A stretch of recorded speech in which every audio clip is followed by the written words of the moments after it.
पेड़ों की शाखाएं हर महीने बदलते मौसमों के जैसे होती हैं। कभी कलियां खिलती हैं तो कभी फल लग जाते हैं, कभी पतझड़ तो कभी नए पत्ते लगते हैं। तो आज की मेरी कहानी भी एक ऐसे महीने के ऊपर है जो पतझड़ का मौसम तो नहीं होता, पर पतझड़ सा महसूस ज़रूर होता है। तो नमस्कार, आज मेरी कहानियों के सिलसिलों में जो कहानी मैं आपको सुनाने जा रहा हूँ उसका शीर्षक है नवंबर महीना। नवंबर का महीना उदासियों का महीना रहा है। मन नहीं लगता। गांव उस घर की तरह लगता है जिस घर से बेटी विदा हुई हो। आदमी उदास, पेड़ उदास, हवा पानी उदास। पता नहीं कौन और क्यों घनानंद की कविता गा जाता है।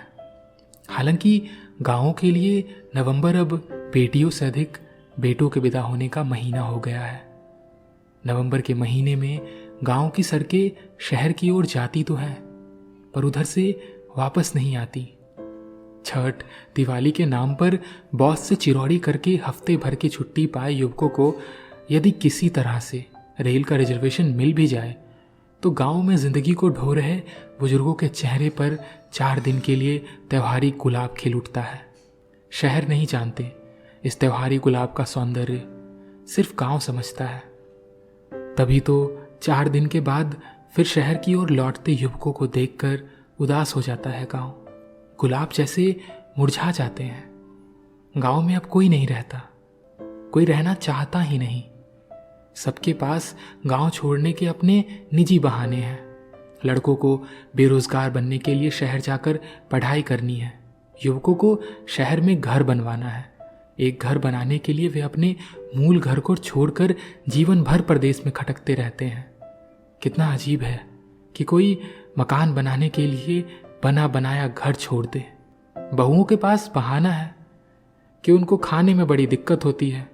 अगर उनको ऑफिस जाना हो तो फिर हम ना रहेंगे तो खाने पीने में कितनी दिक्कत हो जाएगी।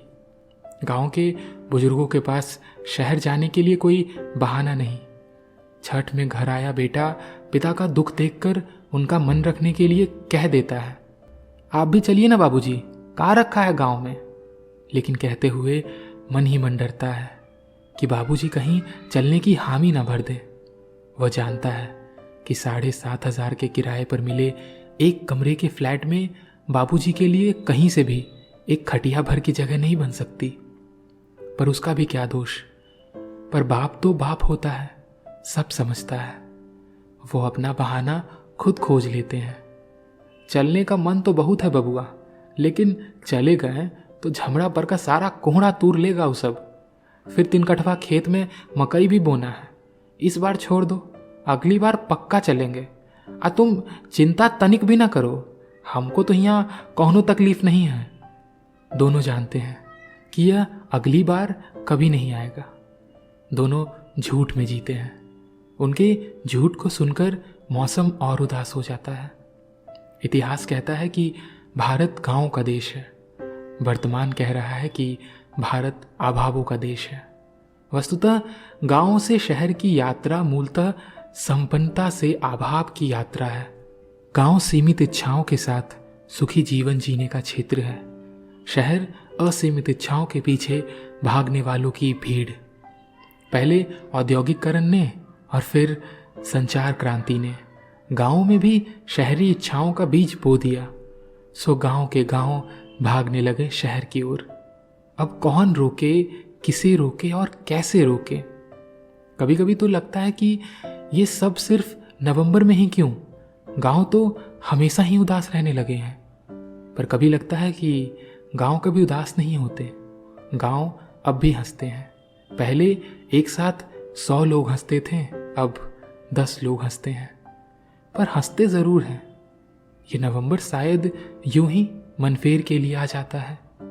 कभी हिंदी का साहित्य गांव का साहित्य होता था, आज भी होता है, लेकिन गांव की कथा शहर में बैठकर लिखी जाती है। साहित्यकार अब गांव में नहीं रहते, दिल्ली में रहते हैं। शायद इसलिए झूठ का पोटला लिखा जा रहा है। झूठा समय, झूठा साहित्य। खैर, छठ बीत गया है, मेरे गांव के बूढ़ों के चेहरे पर खिले वो त्योहारी गुलाब अब मुरझाने लगे हैं। बेटे वापस जा रहे हैं ना, मुझे कहीं नहीं जाना है। मेरी माँ के चेहरे पर खिले वो गुलाब नहीं मुरझाएंगे। दुनिया की नज़र में मैं दुर्भाग्यशाली हूँ, मेरी किस्मत अच्छी नहीं, पर मुझे मालूम है कि मैं सौभाग्यशाली हूँ और ये ईश्वर की कृपा है कि मैं अपने घर पर हूँ।